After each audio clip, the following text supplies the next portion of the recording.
Maggie Yee. Okay, I'm going to read. Anyway, my personal experiences are documented in this two-part installation. I had trouble falling asleep when I was very young.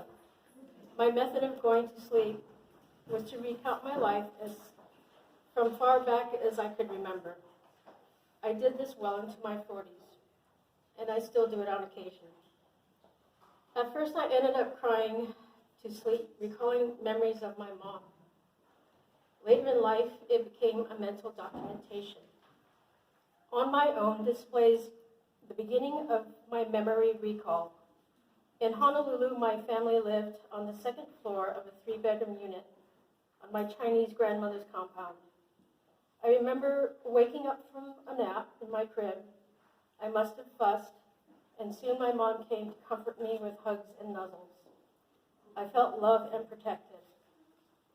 My family moved to a temporary house in Pearl City while our apartment was being renovated. Mom was still with us, and life seemed normal. When we moved back to our grandmother's compound, we moved into the 2-bedroom downstairs apartment, and I realized Mom's things weren't with us. My brother was going to sleep in my father's room. My sisters and I were in the other room. Where was Mom going to sleep? Over time, my young mind couldn't comprehend the heartache I felt because I missed her.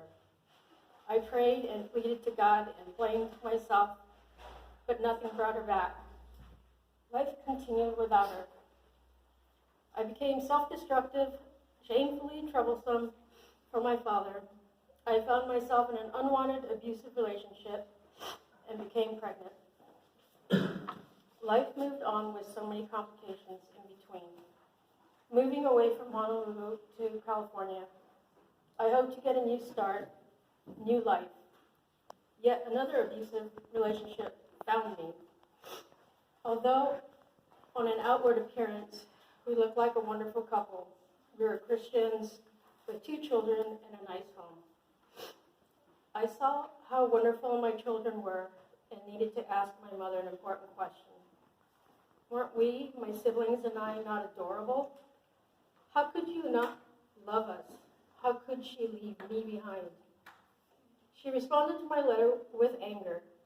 It seemed so toxic at the time, I couldn't keep it. I didn't contact her for years after that. Much later, I tried to reach out to her only to receive short letters, late birthday cards, and requests for additional gifts. In my 30s, I decided to let her go. Our relationship depressed me. Then turning 50, I didn't want her to pass feeling that one of her children didn't love her. So I made contact again with token gestures of Mother's Day, birthday, and Christmas cards. Recently, at a family gathering in her honor, she was talking story about family members that were present. She came to our story and how hard her life was, how she took care of my son, and how she wanted to adopt him without telling me. In her eyes, I was unfit, but my father knew, and she was not aware of the daily beatings and rapes I endured. Little did she know I attempted suicide, only to awaken next to my abuser, asking me where the rest of the drugs were. My family members looked at me, then looked around the room and back to her. Her stories triggered painful memories, so I left the room. She is my hungry ghost. I'm never to find the love I long for in a mother. At 64, I realized that I need to bring back the little girl in me to the present, muster the strength to be brave, independent, and know that real love can be found in other people. The second part of this piece is facing my reality. My older sister told me of an event that took our breath away as little girls. My mother chose to have our neighbor, a pastor, marry her and her new love in his home, which was about 8 feet away from our house. As reluctant witnesses, our small hands hanging on the chain link fence, me and my 2 older sisters looked up into the window and watched the ceremony. This box exposes my reality. Seeing my mother with her new family meant there was no chance of her returning to our home. There was no love left for me.